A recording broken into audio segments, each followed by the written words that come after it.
for share lang mga boss, master, yung setup ko ng bolt action. Ayan siya, ayan, lock. May o-ring na siya, ayan ang o-ring nya.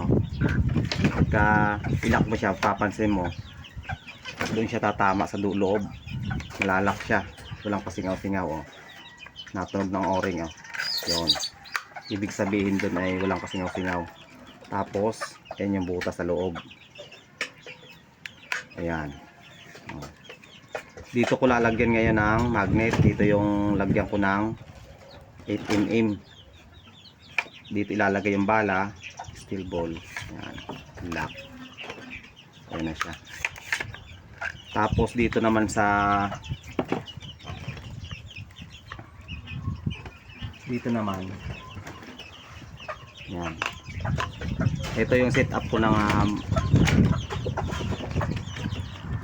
tangke. Yan, kung mapapansin nyo, ayan, yung bali yung ano nito, yung sa loob ng eskwala, hindi ko pinutol. Dito ko sa taas sa top nakalagay. Ayan o, tinan mo. Kaya lagi lang siya nakatayo. Kahit nakalibel yung baril mo, kahit nakalibel, pwedeng kargahan. Ayan siya. Ayan o, may lagayan siya doon. Pagka ipasok ko siya ng ganyan, yan, tapos sabay lock. O, yun na yun.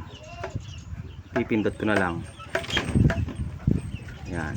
Tapos tanggal. Yan lang mga boss.